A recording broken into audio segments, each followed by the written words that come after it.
the producers and Bravo are probably happy. Like it eliminates them having to make a cast change. And I think Mary stuck out. Like, I think she was but I mean, like Ramona sticks out, but I think it was like when Vicky got to be Vicky, it's all about Vicky. I think it was all about like Mary is not in the ensemble. Her scenes are alone. So I think Bravo and producers are not shedding a tear at all. They're like, we don't need to fire anyone now. Like our cast change is made. Mary's gone and nobody, I think from a corporate point of view and producing point of view, they don't care. Like the show's going to go. Listen, I think Mary was an epic housewife. I think she was great and gave us what she wanted, but I think that nobody cares and it's going to just like, they're not missing a beat. Look what they have to. So, I mean, I do think she's gone for real and it's over. And yeah, I think that she'll be one of those housewives. Look, we still bring up, I mean, Kelly Ben-Simone and Alex McCoy. Like we'll always remember Miss Cosby, but I think Mary is really, just like you said, didn't know what she was signing up for and just is like, oh, this is how it works and just get me out of, well, kudos to her for being like, I'm not going to the fucking reunion. Everyone says that and then they go. She's like, why would I sit there and go through this? And by the way, did we talk last time about how like Erika Jayne rumor apparently got $275,000 for the reunion? Did I tell you this? No, in addition to her salary?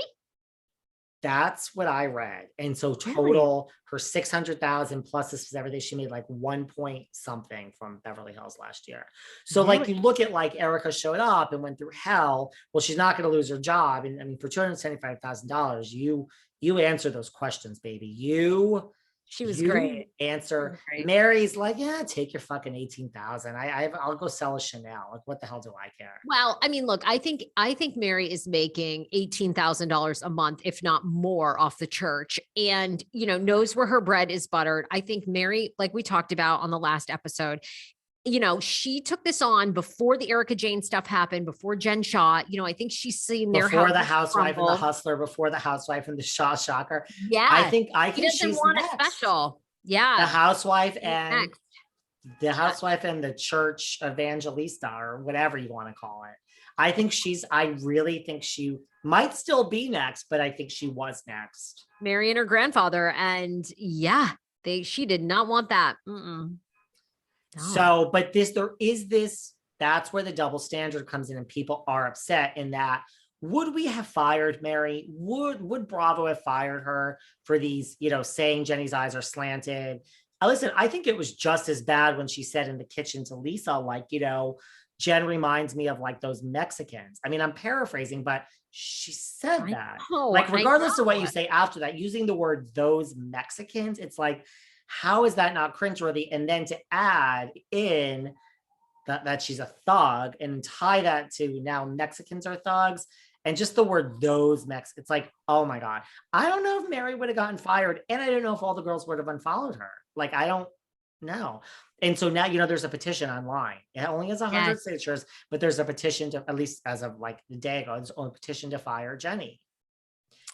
And a lot of people are saying, how is Jennie filming? So it's like, I don't know. Like, is that a double standard if everyone's beloved by Mary now and everyone's so outright? I'm not condoning anything that Jennie did. I'm just like, I don't know how it's so different.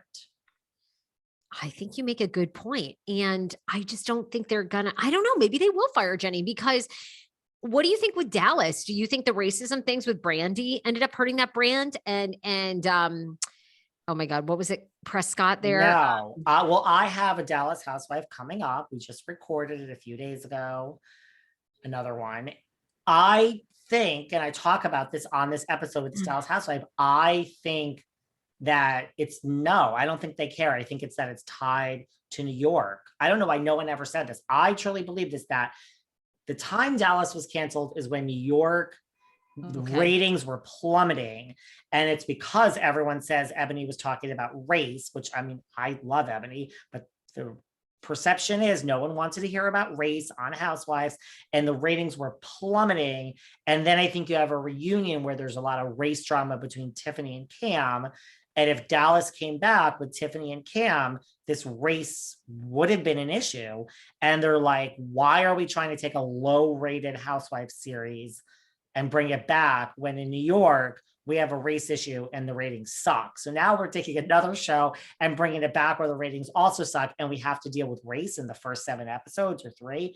I think they're just like, I mean, listen, I think there's a lot of other reasons why Dallas was canceled, but I think New York City had a reason to do with why Dallas was canceled. And it's because there was unfinished business between Cam and Tiffany, as there is now. It's not resolved. So it would have, I mean, the rumor was D'Andra was coming back, Tiffany was coming back, and Cam was coming back.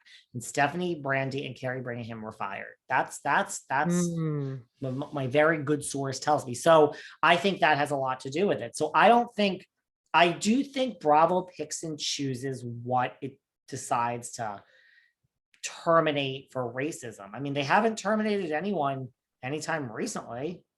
Okay, why was Kelly Dodd from OC gone? I think because of Heather. I think, listen, I think she said on my show, like, it's politics, and I think she was problematic. I think that all weighed into it.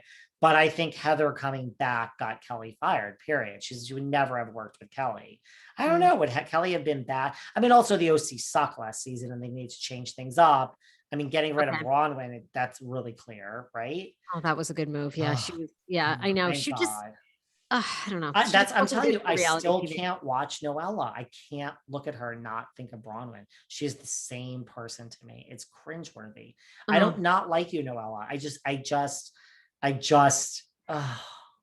so thirsty. It's so thirsty. It's acting, like her one-liners and but I don't know. I mean, I think that Salt Lake, I think they'll replace Mary. I think they're filming now. And I think that they're dealing with all this, and all the girls, Meredith made a statement like, I can speak more now, and trust me, this will be addressed. So yes, they basically all unfollowed her. They all made statements against her. And yeah, now and I hear Jen Shah is like, Lisa, you are a fucking shitty ass friend, because this is your friend and you shouldn't be making a statement. You should, because what you did was disgusting, but like, yeah, but it's your friend, right? Like, are there any redeeming, and maybe they're not, I'm just asking this, are there any redeeming qualities about Jennie? I mean, it just doesn't seem like anyone has anything good to say. So I don't know. I'm just and I've said this before, like, I will stand by this, that like, I've had friends that have gone to jail. I mean, I'm friends with, Kim D over here and Josie people, but like, I can be friends with you and say, I don't agree with you. This is disgusting. But once you are my friend, the loyalty is there. You can kill someone, you can steal. I will stand by you as a friend. I don't support your racism or any of your thoughts in your head. This is a real problem, but I will stand by you as a friend. I don't agree with anything you just did. Right. I mean, I can separate those two. So I mean, a lot of people like you're making a statement against a really good friend of yours. It is a little strange to me. It is. I think that is strange too. And like I said,